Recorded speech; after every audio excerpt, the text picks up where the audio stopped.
Bien, buenas noches a todos.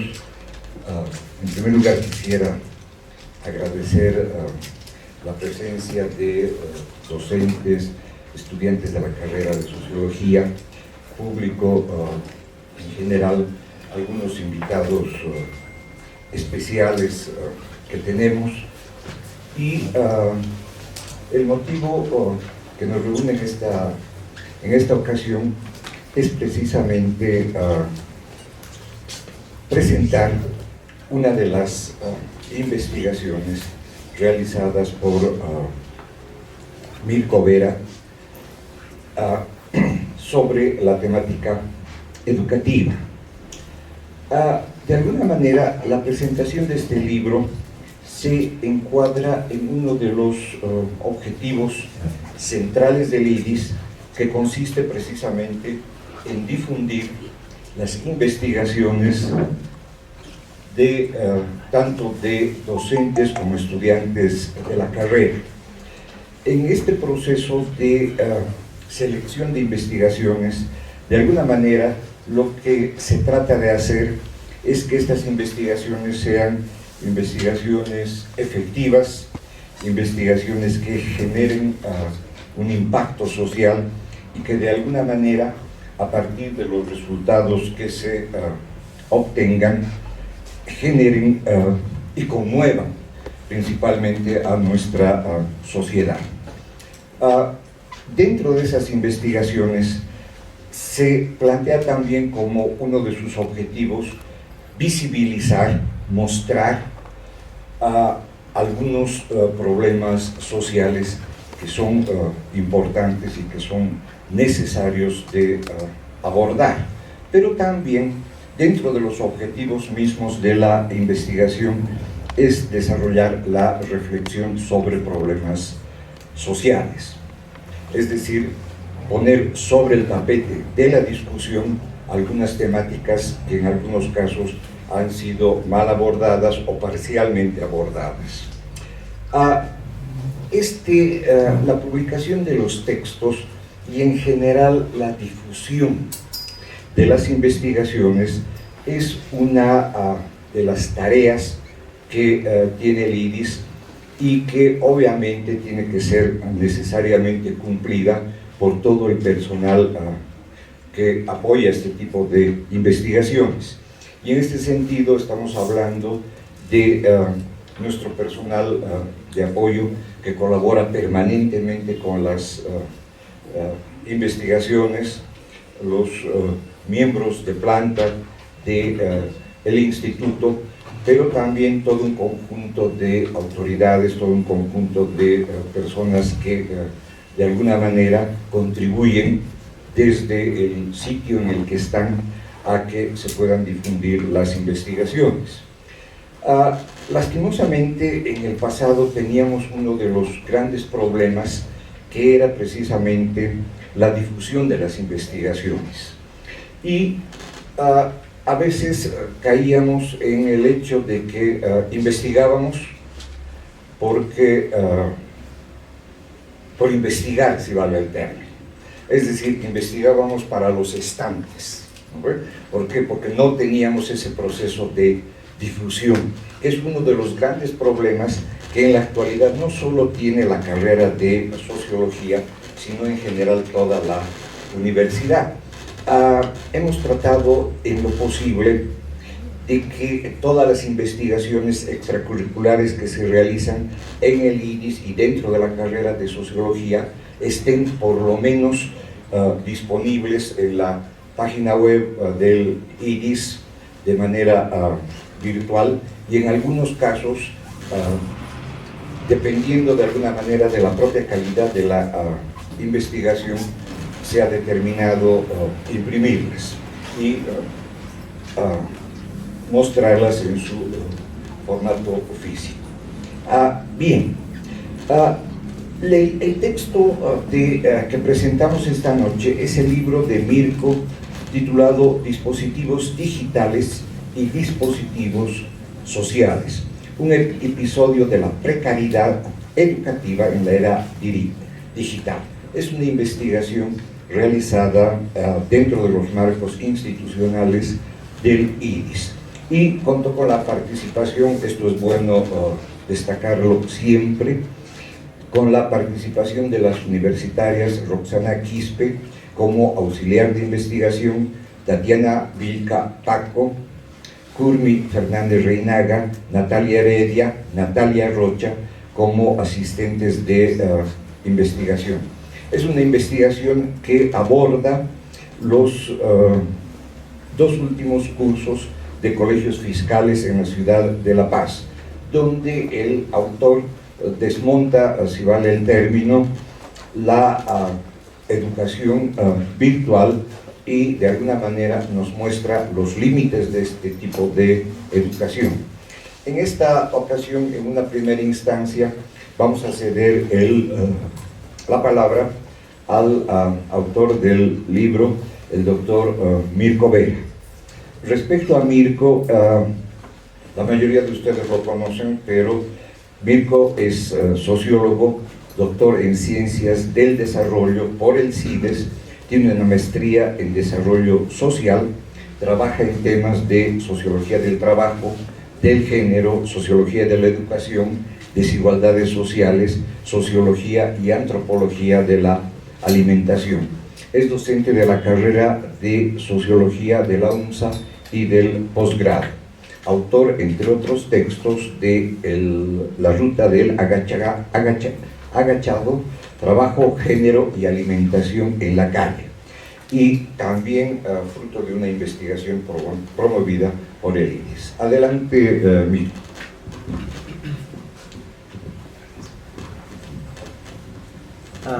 Bueno, muchas gracias, muy buenas tardes. Quiero comenzar saludando a nuestro director del instituto, el doctor Oscar Vargas, a quienes gentilmente, y me siento muy honrado, han accedido a comentar el trabajo, el libro, al profesor Samanamur, a la profesora Virginia y yo, Vicky, gracias. También quiero saludar un poco a la distancia y agradecer a Bettina Schwab de la Freie Universität de Berlín, de la Universidad de Berlín, por haber prologado el libro, ella es quien hace el prólogo. Y bueno, saludar a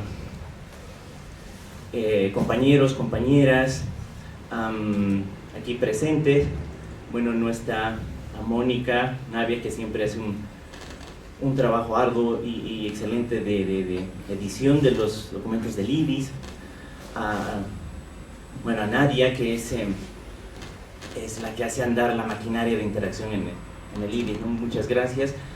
Y también a todos y todas que nos ven por nuestra página de Facebook. Bueno, también quiero agradecer, antes que nada, como ya lo había mencionado nuestro director del IDIS, la participación de estudiantes en esta investigación, que no les veo a todos, pero sí alguna.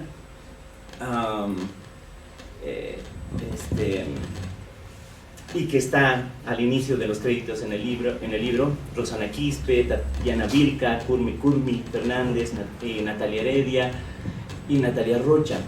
Bueno, voy a comenzar aclarando que este libro no trata sobre la pandemia ni sobre la educación virtual, trata de los problemas estructurales que vinculan a la tecnología y al sistema educativo y a la desigualdad social, problemas que en la pandemia se hicieron preocupantemente notorios y con dramáticos resultados, ¿ya? Tal como figura en el subtítulo. Se tomó un episodio, pandemia, ¿no?, que aceleró la consolidación de la era digital en la educación y se problematiza a partir de esto cuestiones del antes, del hoy y del mañana sobre la precariedad educativa y la persistencia de las desigualdades sociales. Pero bien, lejos de adherirme al optimismo tecnológico o al determinismo digital, propongo una lectura crítica sobre cómo los llamados dispositivos digitales no operan de forma neutra, sino que se insertan en un entramado de dispositivos sociales que reproducen desigualdades estructurales. También el enfoque crítico que se adopta en este trabajo, con fuerte base en datos empíricos, nos lleva a repensar la noción de brecha digital que se habla tanto, cuyos indicadores cuantificables generalmente invisibilizan muchas de estas causas estructurales que el libro señala. Puesto que más allá de la dotación de tecnología y conectividad, las brechas de desigualdad social impiden a las personas aprovecharse realmente de la tecnología y desarrollar capacidades. La investigación combinó estrategias cuantitativas y cualitativas con una muestra significativa de 840 estudiantes de quinto y sexto de secundaria de colegios fiscales de La Paz y el Alto. Además, participaron en 284 padres y madres de familia, 64 docentes, 5 directores. Se hizo entrevistas a profundidad, bueno, se hizo encuestas y entrevistas a profundidad, también talleres focales diferenciados para cada uno de estos grupos que he mencionado. Las entrevistas a profundidad se realizaron con 42 estudiantes y 16 profesores. Se puede decir que se trató de un enfoque multiactoral y multisituado para reconstruir no solamente las condiciones materiales del acceso digital, vivienda, dispositivos, conectividad, sino también las disposiciones escolares que el capital cultural de origen ofrece para afrontar los desafíos educativos, el rol del Estado también y la relación que tiene con los maestros y el lugar de la tecnología en la educación. Para poder llevar a lo concreto este enfoque, se echó de mano de un concepto más metodológico que teórico, me refiero al de apropiación digital, y se lo llevó a un nivel operativo, porque apropiación digital se entiende aquí no como un simple acceso o uso instrumental de dispositivos, sino como un proceso social complejo que involucra habilidades, significados, autonomía y condiciones estructurales, que trataré de sintetizar en el resto de esta exposición. Para adentrarnos a las condiciones sociales de los y las estudiantes y sus unidades domésticas, se tomaron indicadores como, bueno, 3 grandes, voy a mencionar primero la ocupación y las oportunidades laborales, es decir, trayectorias laborales de las familias y tal. Luego se abordó la educación y las oportunidades de desarrollo de las capacidades, en el sentido que Amartya Sen le atribuye como, capacidad, cómo se constituye en un espectro de posibilidades que tienen los individuos para conseguir desempeños positivamente valorados en un contexto determinado, o en un momento histórico específico, si se quiere, o en un campo, además, definido. No se trata únicamente de capacidades que se materialicen en la producción de bienes y servicios, sino de libertades fundamentales para desenvolverse en la vida, en ese caso, para apropiarse de la tecnología. Y por último, son las circunstancias de vida, que estarían inmersas en un ambiente cultural, condiciones materiales y simbólicas en los que se hallan los estudiantes, sus unidades domésticas, sus ingresos, vivienda, todo tipo de bienes y servicios, acceso a la salud, el uso del tiempo libre, las relaciones de género, etc. A partir de estos 3, se los relacionó con el tipo de apropiación digital. Digamos que creé 3 tipos de niveles. No, 4 niveles. ¿Ya? El primer nivel es el más básico.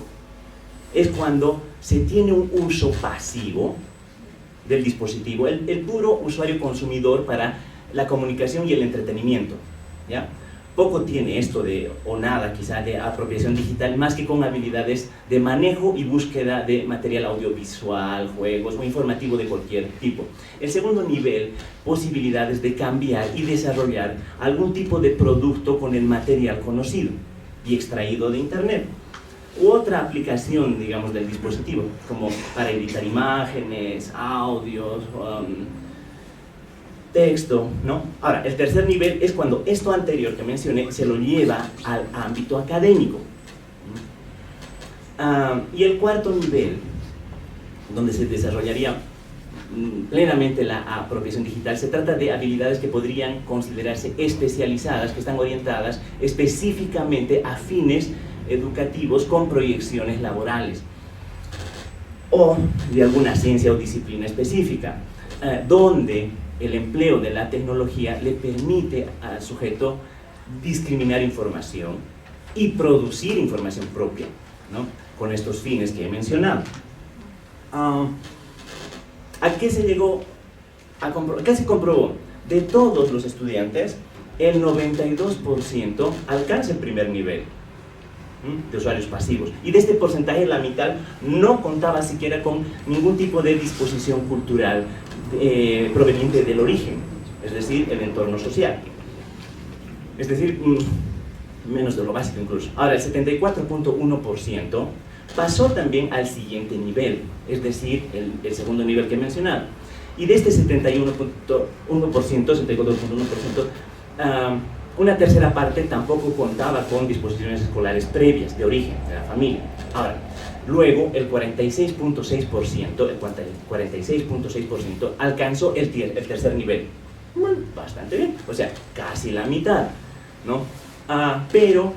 Pero nada más de esto, 6% tiene un desempeño sobresaliente, y este 6% coincidía con ciertas disposiciones culturales previas de origen, ¿no?, cierto capital cultural de origen. Ahora, en el último nivel, solamente 11 estudiantes, es decir, el 1.3% alcanzó el nivel, este cuarto nivel.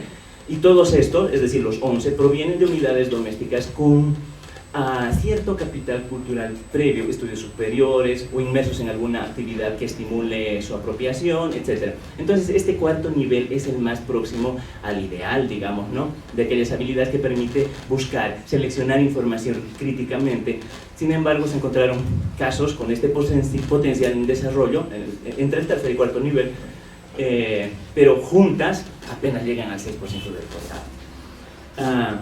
Después de analizar esta información, podemos declarar la necesidad de replantearnos algunos aspectos como la brecha digital, incorporando estos factores de desigualdad por el origen social, más allá de la tenencia material. Así que también tendríamos que replantearnos la categoría de nativos digitales, ¿no? Claro, nacieron con el dispositivo bajo el brazo, pero casi todos alcanzaron nada más el primer nivel, pero muy pocos llegaron al cuarto, es decir, ni 2%, ¿no?, para poder apropiarse realmente de la tecnología.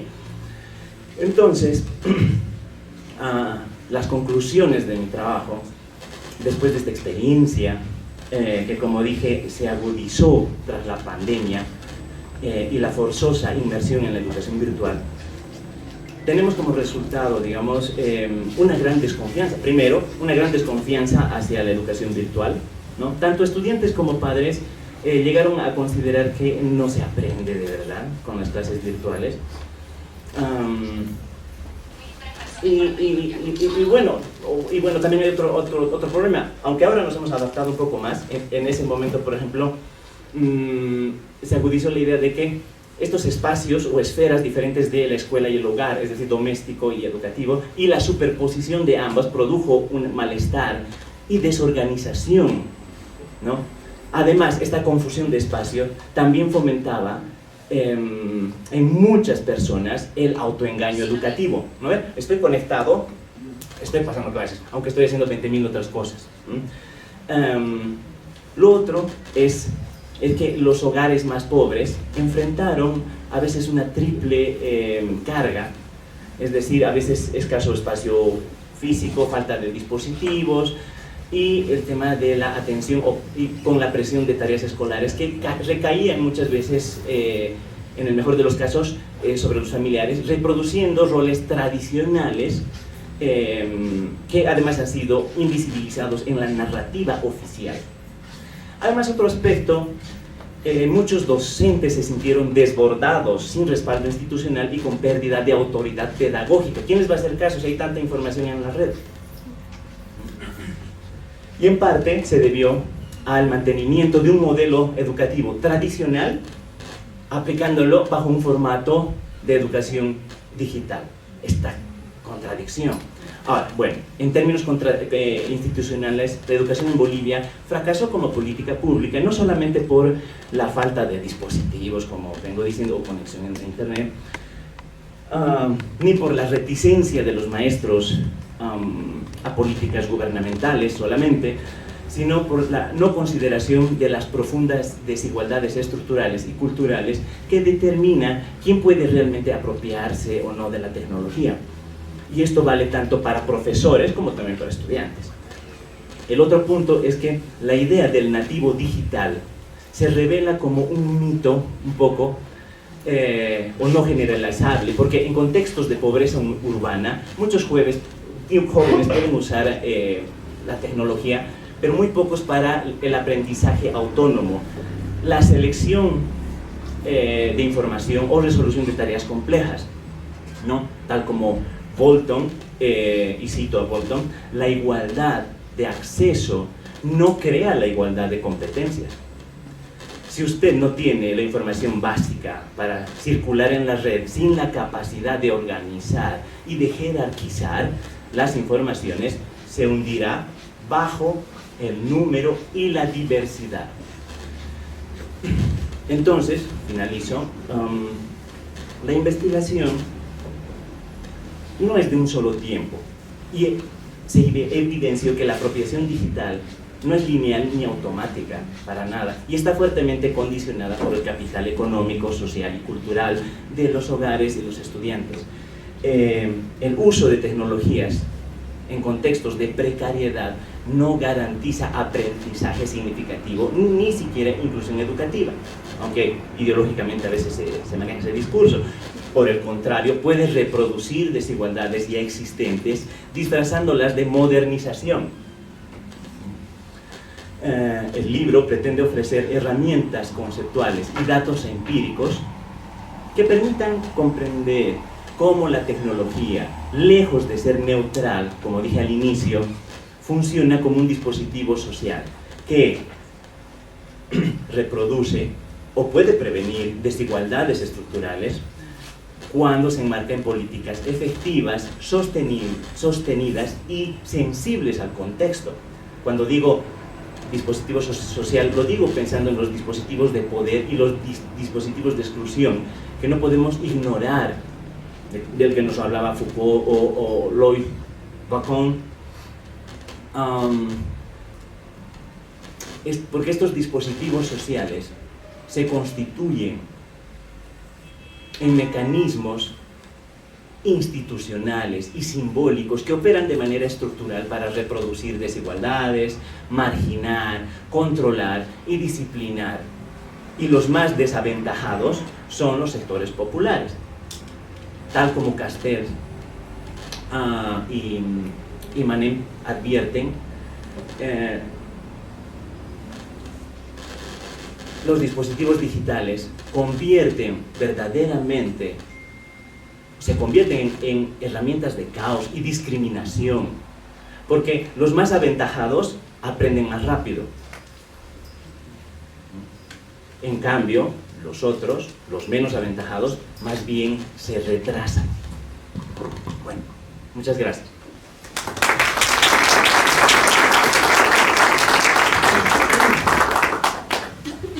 Gracias, Mirko. Enseguida vamos a escuchar los comentarios de Giovanni Samanamud. Giovanni es sociólogo, tiene una maestría en filosofía y ciencia política, es docente de la carrera de sociología, ha trabajado temas sobre la descolonización, la educación y la interculturalidad. Ha sido director del Instituto de Investigaciones Pedagógicas Plurinacionales y viceministro de Educación del Estado Plurinacional de Bolivia. Actualmente dirige el Observatorio de la Calidad Educativa en Bolivia. Adelante, Joan. Gracias. Muy buenas noches a todas y a todos. En primer lugar, al licenciado Oscar Vargas, muchas gracias por la invitación, igual a Mirko, por la posibilidad, ¿no?, de poder comentar este texto.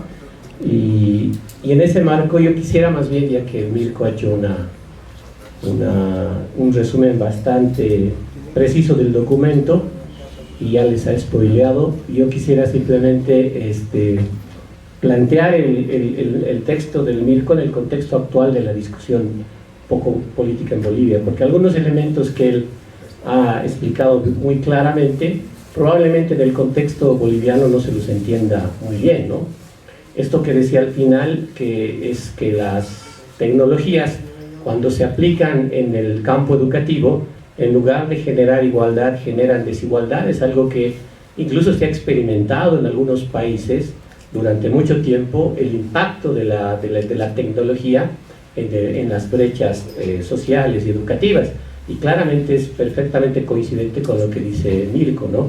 Es decir, las personas que se educan solamente en tecnología y en la virtualidad suelen más bien ampliar las diferencias de partida que tienen los estudiantes, y al contrario, cuando se dan desarrollos cara a cara, por lo general esto permite una cierta igualación a través de la educación. Esto se sabe hace muchísimo tiempo en discusiones que se han dado en el campo educativo. Por eso me parece interesante este documento de Mirko para debatir varios temas que son, vamos a decir, los prejuicios sobre el campo educativo que hay en Bolivia, y que creo que el texto nos permite discutir. El primero es justamente esta idea de pensar que lo digital por sí mismo y en sí mismo mejora el sistema educativo y mejora la educación, lo cual, coincido con Mirko, no es cierto, ¿no? Es un espejismo que nos están vendiendo todos últimamente, ya que ahora hay ya un campo político que se está moviendo, todo el mundo está planteando dispositivos tecnológicos, digitalizar, etcétera, etcétera. Y como obviamente la mayoría de nosotros nos encantaría que todo fuera digital y todo fuera de última tecnología, no entendemos que eso no se adapta, y no solamente por sus características propias. No estamos hablando de una crítica ingenua a la técnica, ¿no? La técnica, como decía Heidegger, es ambigua, es decir, no es ni buena ni mala. Puede servir, ponía ese ejemplo, para clavar, para construir pupitres en los que se sientan niños pobres, como romper cráneos en Auschwitz, ¿no? Es decir, eso decía la Escuela de Frankfurt. O sea, tiene esa ambigüedad la técnica. El problema no es eso, lo que ha planteado Mirko es la estructura social, la sociedad en la cual está inmersa. Ese es el tema. Y cuando nosotros vemos que el uso digital tiene que ver con la condición social, cultural, está absolutamente claro, porque la escuela no desarrolla actividades neutrales también, sino desarrolla conocimientos en función de prácticas. Por ejemplo, cómo sumar, cómo leer, cuál es la dicción. Todo eso es un conjunto de prácticas que se establecen oficial y hegemónicamente en la escuela. De nada sirve que yo tenga un dispositivo si en última instancia el dispositivo me va a refrendar estas prácticas simbólicas concretas que se hace a través de la escuela. Por eso pesa la clase, por eso pesa el capital cultural. Eso es un elemento absolutamente claro. Ustedes van a mirar en las pruebas de lenguaje, por ejemplo, que Finlandia, que tiene los mejores resultados en comprensión lectora del mundo, lo tiene porque los padres en Finlandia, por lo menos en promedio, leen un libro a la semana, y las bibliotecas en Finlandia están abiertas hasta los domingos, lo cual obviamente aquí es imposible por razones que ustedes conocen. Por lo tanto, ahí está claro que el capital cultural influye sobre el rendimiento educativo. Ese es el tema que creo que es importante para el contexto boliviano, porque nosotros, tratando de revisar no solo las propuestas educativas de Bolivia, sino las políticas educativas, entendemos que gran parte de las personas que hablan del sistema educativo desconocen este tema. Y es importante que los sociólogos, los cientistas sociales, incorporen este tema como un debate público. Ese me parece que es una tarea fundamental e importante, que no se deba quedar solamente en las cuatro paredes o en el edificio de la UNSA, porque afuera el mundo de Bolivia está esperando una respuesta más concreta al tema de la mejora de la educación, por ejemplo. Y está claro que el documento nos plantea justamente esa limitación, esa ideología de pensar que la técnica por sí misma y en sí misma va a mejorar automáticamente la educación boliviana. El primer país del mundo que, por ejemplo, introduce tablet para todo el sistema educativo regular es en 2006, es Uruguay, aunque parezca mentira. Pero lo que ven ustedes es que Uruguay ha retirado esas tablets del sistema educativo porque no funcionan. Entonces ya hay un contexto muy crítico a esto, y entrar a eso es realmente no tiene mucho sentido. Por eso es importante, creo yo, el texto, porque se introduce en el contexto boliviano y es pertinente para el debate actual, para que no nos dejemos ilusionar con espejitos y vendernos cosas que en realidad no funcionan y no han funcionado en gran parte del mundo. El segundo tema que también es importante, que parte también de este asunto del contexto boliviano, es el tema de la democratización, ¿no? O sea, ese es un asunto muy importante, pero siempre el sistema educativo tiene esta paradoja. Cuando un dispositivo o cualquier política es democratizadora, generalmente tiene consecuencias sobre el tipo de educación, en términos negativos. Es decir, mientras más ampliamos la cobertura, la apertura de cualquier sistema, sea en este caso dispositivo o cobertura o lo que fuere, la calidad educativa baja. Es una paradoja esto. Por eso es importante entender eso también, porque yo creo, y en este diagnóstico que hago de lo que ha pasado estos últimos 20 años con la ley 070, es que ha habido un intento de democratización, pero ese intento de democratización ha generado más bien una baja, en gran parte, del tipo de calidad de educación que se da en el sistema educativo. No necesariamente porque intencionalmente se lo haya querido, sino por un efecto no sabido de esto que más o menos se entiende en todas partes del mundo. Y eso también sería muy importante, muy necesario discutir y debatir en este contexto. ¿Qué tipo de...? Porque yo lo veo desde ese punto de vista, porque a mí me parece que todo conocimiento tiene que tener un sentido de utilidad social. Yo no considero que el conocimiento solo deba quedarse en las aulas para tener solamente titulaciones al que lo produce, o un debate interno entre los especialistas o los sociólogos o los cientistas sociales. Tiene que tener una trascendencia en el espacio social. Por eso estoy comentando el texto en función de esa lectura. Y en ese marco me parece importante esta discusión, que él lo plantea de alguna forma, ¿no? Es decir, las limitaciones de la democratización en el marco de un sistema educativo. Ahora, otro punto que con esto quiero terminar, que me parece también interesante, pero que no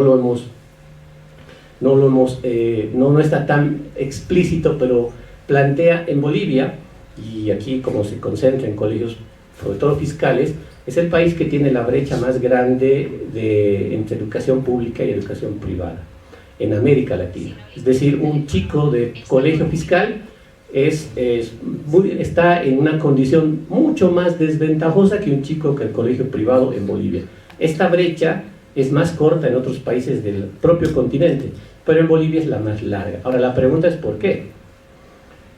¿Por qué esto se repite? ¿Por qué esto se ahonda tanto en primaria como en secundaria? Y aquí también lo plantea, porque los datos que recoge del trabajo de campo plantean justamente los niveles socioeconómicos, el tipo de vivienda y todo lo que ya ha descrito Mirko como elementos estructurantes, pero hay algo que ahí también faltaría, es decir, ¿qué tipo de educación se da en un sistema educativo privado?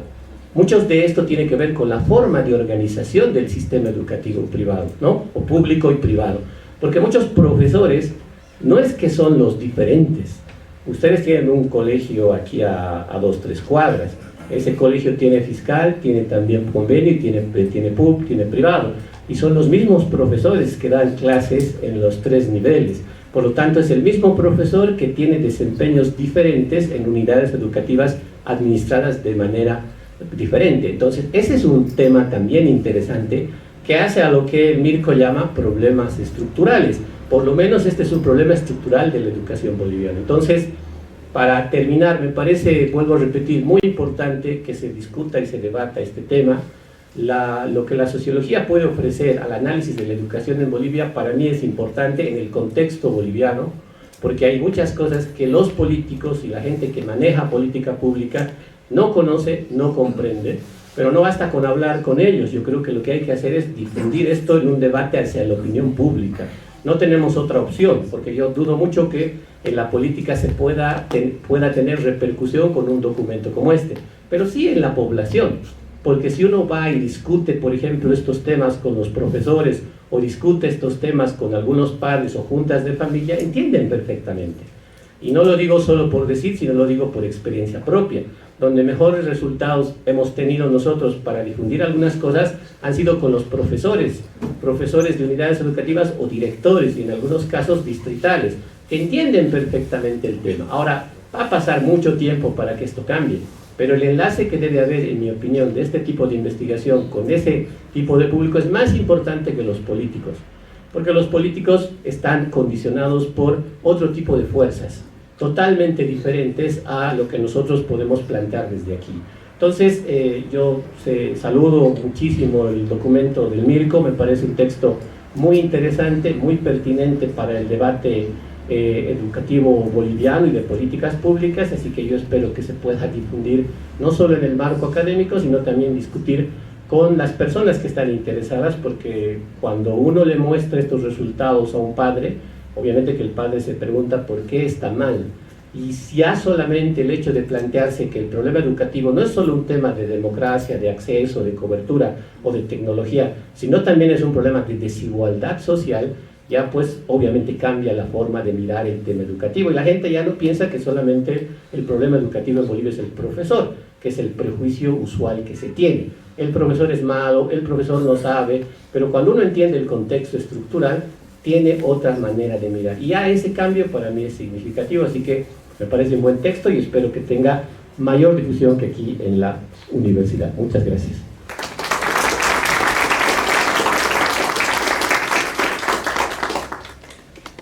Gracias, Giovanni. A continuación vamos a escuchar los comentarios de Virginia Illón. Ella es licenciada en Ciencias de la Información por la UNSA, tiene estudios en Sociología y Literatura y una maestría en Gestión Cultural. Actualmente es investigadora del IDIS. Los temas que ha desarrollado son la literatura, especialmente la literatura escrita por mujeres, la lectura y distintos tipos de lectores, la industria editorial, recursos bibliográficos y similares. Asimismo, ha realizado estudios sobre la situación de la mujer y el feminismo. Adelante, Virginia. Bueno, buenas noches. Se agradece siempre, ¿no?, este tipo de resultados de investigación, porque forman parte de objetos desvalorados en la sociedad. Y yo sí creo, como Giovanni, que estos productos tienen que tener una incidencia más grande en la sociedad, pero para eso tienen, me parece, en el ámbito académico, tienen que cumplir con los protocolos académicos más rigurosamente posibles. A más rigurosa una investigación, seguro que va a servir mejor a todo el mundo. Y también siempre creo que hay necesidad también de un requerimiento de no solamente la universidad hacia los sectores y el Estado, sino también la búsqueda y el uso de esta información de las investigaciones desde el Estado y desde las organizaciones de la sociedad civil. Yo creo que todas las políticas públicas podrían requerir este tipo de datos producto de la investigación a las universidades. Creo que los sindicatos podrían y deberían requerir estos datos también para que la política se convierta también en un diálogo diferente en la sociedad boliviana y salga de la mera retórica. Con todo eso también celebro encontrarme aquí con Giovanni, con Mirko, que de una u otra manera hemos ido hablando de este tema, conflictuándonos, que es la manera también de a veces comenzar las investigaciones, ¿no? Y yo quiero destacar del libro que acaba de presentar Mirko, una de sus conclusiones, que lo mismo que Giovanni me ha llevado a pensar esto en el momento actual en nuestro país, pero tratando de hacer alguna abstracción un poco mayor que después le explico. Dice con sus datos de trabajo de campo y demás Mirko, que vistos desde la teoría de la reproducción social, con el tema del acceso y el uso de la tecnología, dice, unos ampliarán sus conocimientos y producirán nuevo conocimiento. Otros, en cambio, serán usuarios pasivos y consumidores acríticos. Esto que nos ha explicado de cómo el acceso de la tecnología puede más bien seguir manifestando esta diferencia, que en términos de conocimiento significaría que unos van a producir mayor conocimiento, van a ampliar sus conocimientos con el uso de la tecnología, y los otros, ¿qué van a hacer? Van a ser, según su análisis, usuarios pasivos y consumidores acríticos, así los ha denominado. Todo esto que tiene que ver con el capital cultural, ¿no es cierto? Habría que relacionar precisamente con las teorías de Bourdieu sobre lo que para él, en términos de capital cultural, es el objetivo del sistema educativo. Bourdieu decía que si los estudiantes llegan con un capital cultural de origen o familiar, la escuela como institución debería tender a modificar, a aumentar ese capital cultural. Esto se hace más claro cuando acudimos a las reflexiones del propio Bourdieu sobre la obra de arte. No se olviden que él decía, aunque hay un arte más universal, el acceso a ese arte no es universal. Y ese acceso al arte, así denominado universal, está determinado por condiciones y códigos que se tiene o no se tiene para entender eso que la humanidad ha determinado como obra de arte. Entonces, hay ciertas clases, decía él en sus reflexiones sobre el gusto, que han sido educadas para apreciar, ¿no?, una obra como obra de arte, y otras no han sido educadas en eso. Si no se manejan esos códigos, estamos ante ¿qué? Ante una maraña de sentidos incomprensibles, y podríamos decir en general que entonces hay quienes no han sido educados, no tienen en su capital cultural, ¿no?, el cómo entender este tipo de obras como obras de arte. Yo creo que esa es una de las analogías que puede hacerse con esto que decía el Mirko de su investigación. Es decir, hay unos que vienen con un capital cultural y que por lo tanto acceder a un dispositivo, que además él muy bien explica una cosa interesante en el libro, que no es acceder a un celular, es acceder a una computadora cuando hablamos de educación. Esto ya incluso marca diferencias en el acceso material, pero bueno, unos que con celular o con computadora mejor van a descubrir el mundo, van a ampliar sus posibilidades, y otros ¿qué van a hacer? Van a ser, ¿no?, usuarios pasivos y consumidores acríticos. A esto yo sumo lo que acaba de decir Giovanni. Dice Giovanni que en Finlandia, ¿no?, el tema de la educación digital ha crecido. ¿Por qué? Porque los padres leen por lo menos un libro a la semana. Estamos hablando de ciertas nociones e ideas de lo que debería ser. Estamos hablando de ciertas nociones de la salida a la desigualdad. Este es un tema de discusión, lo hemos discutido con Giovanni alguna vez, de qué se trata en este caso. Ir hacia el modelo de excelencia de las sociedades en desarrolladas. Es muy complejo esto, tiene que ver más, yo digo, con elementos más provenientes de la filosofía. Yo creo que si leemos estos resultados, por ejemplo, con elementos de la teoría crítica, Giovanni también los ha nombrado, ¿no?, más que el de cultura de masas de Habermas, a mí me gustaría mejor utilizar Benjamin, Adorno, Horkheimer en su noción de la obra de arte como mercancía, siguiendo con este ejemplo de Bourdieu que nos pone de exactamente lo mismo que nos decía pues el Mirko sobre el dispositivo digital. Si vienes con un capital cultural bajo, no vas a entender y vas a buscar lo que siempre buscabas. Si vienes con un capital cultural alto, el mundo se te abre. Esto es terrible, es muy grave.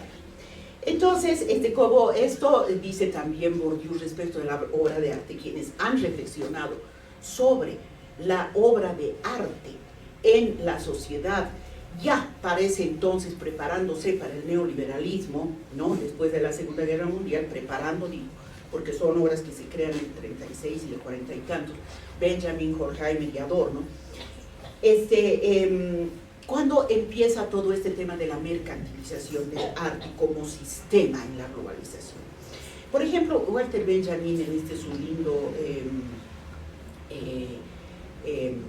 ensayo, ¿no es cierto?, que se llama La obra de arte en la época de su reproductibilidad técnica, él recuerda las palabras de Brecht. Brecht decía: cuando una obra artística se transforma en mercancía, el concepto de obra de arte ya resulta insostenible, ya empieza a volverse líquido, ¿no?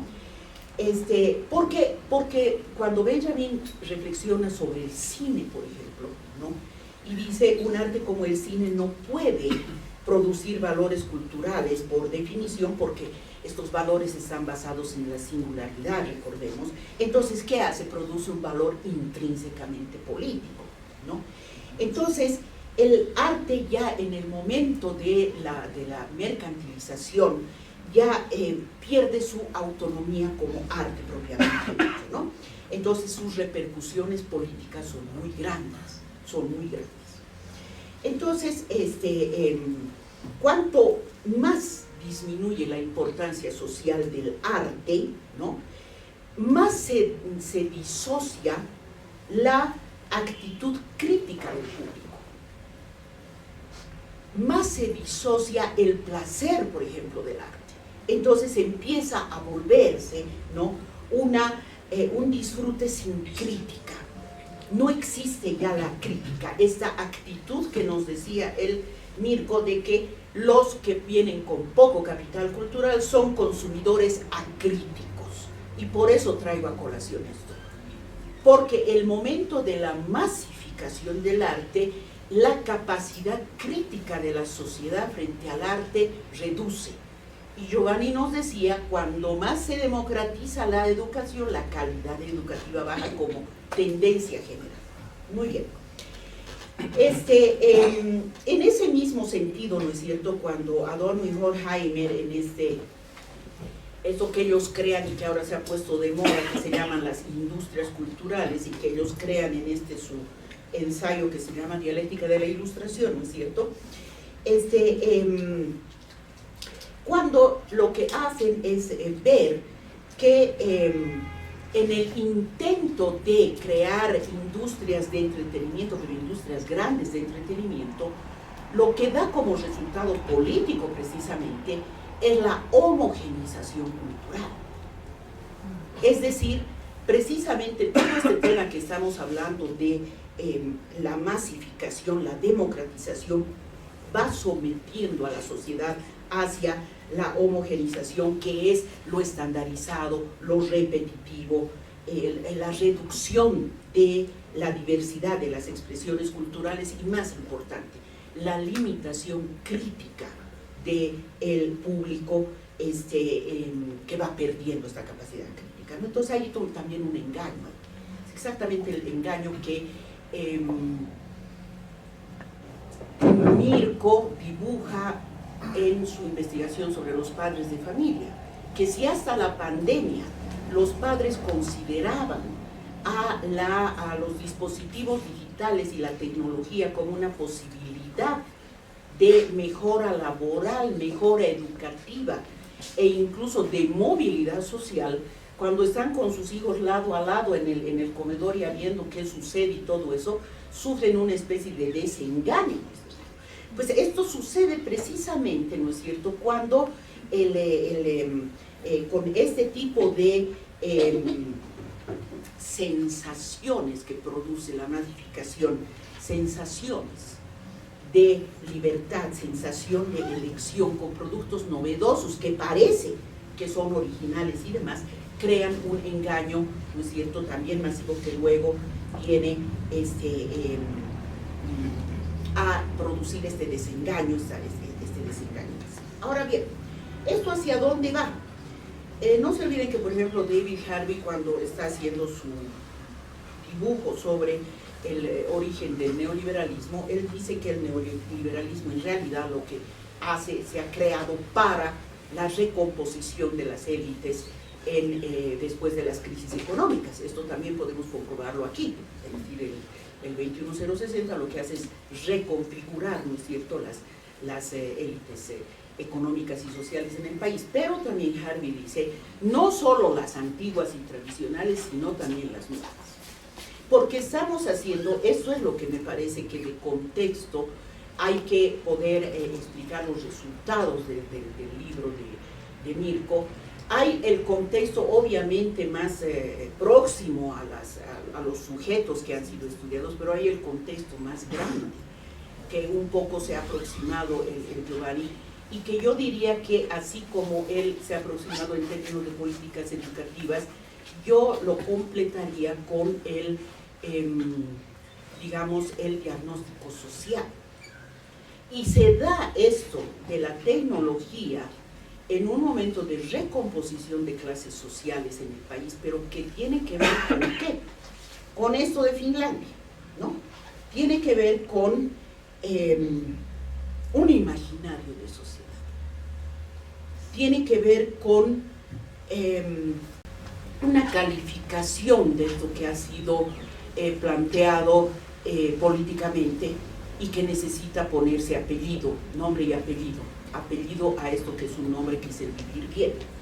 Es decir, si el vivir bien, o lo que se llame eso, tiene como horizonte la modernidad, lo que criticaban Adorno y Horkheimer, dice, sí, los ciudadanos tienen como horizonte lo que les ha ofrecido la Ilustración, pues aquí está el gran engaño de la Ilustración. Sí, los ciudadanos de esa nueva época en Bolivia tienen como horizonte lo que ofrece la modernidad, que parece que fuera así, pues aquí está el engaño de la modernidad, ¿cierto? Sí, hace poco leí un informe del PNUD sobre consumos de las nuevas clases medias, y había un testimonio que me llamó la atención de un padre de familia que decía, es que nosotros antes no sabíamos comer ni pizza ni hamburguesa, y ahora podemos salir 2 veces a la semana toda la familia a comer un día pizza y otro día hamburguesa, y eso para nosotros es significativo porque significa que podemos hacerlo, ¿no? ¿Qué hay detrás de eso? Hay una idea de sociedad a la que se quiere llegar. Entonces, cuando hablamos de que el escaso capital cultural, yo digo, bueno, ¿cuál es entonces el máximo de ese capital cultural? ¿Es este de Finlandia?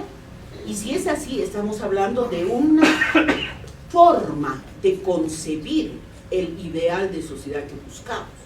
A ese capital cultural hay que ponerle también apellido. ¿Qué es ese capital cultural entonces que hace que unos descubran el mundo y otros no? El libro de Mirko, para terminar esto, me ha respondido una pregunta y me ha angustiado. Yo siempre les decía a mis alumnos, ¿no? Nosotros cuando estudiábamos no teníamos acceso a revistas, teníamos que ir a las bibliotecas a ver si llegó ya la revista del Banco Mundial, no sé qué cosas para la... Ustedes tienen todo ahí, pero además me desespera por qué siguen oyendo la misma música de siempre si tienen toda la música del mundo. ¿Por qué siguen viendo esas películas si tienen todo el cine del mundo? Y él me ha contestado, pues hay unos que tienen esas capacidades para poder buscar, entonces, y me ha angustiado. En ese sentido, sí me ha angustiado porque la respuesta es, ¿entonces qué? Entonces Finlandia, Giovanni, qué grave. Gracias.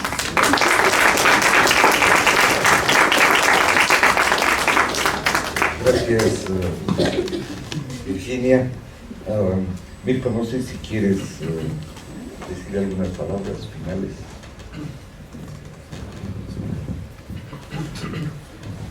Sí, bien, bueno, nuevamente agradecer la presencia de todos y todas a pesar de la adversidad del contexto, porque las calles están un poco caóticas. Muchas gracias por estar presentes, a todos también por nuestra página en Facebook. Quiero agradecer, realmente los comentarios creo que han sido muy atinados a las perspectivas de la investigación, del libro y las aspiraciones. Y una de esas, obviamente, que quiero destacar es que también mi preocupación es que se pueda trascender un poco más allá de nuestro ámbito académico y pueda ser motivo de lectura de la población y también de autoridades para formar parte de políticas públicas y tal. Y también, bueno, definitivamente, como decía la Vicky, yo también he resultado muy preocupado, ¿no? No desalentado, pero sí con una preocupación de fondo, es decir, que al final esto legitima y reproduce desigualdades y qué hacer, pero yo fiel a la academia, pues tengo la esperanza que el conocimiento profundo, esto es una aproximación en mi investigación, pero profundizar en estos aspectos mucho más quizá nos permita vislumbrar posibilidades alternativas de cambio o enfrentar estas grandes desigualdades estructurales. Pues nada, no sé, eso, muchísimas gracias.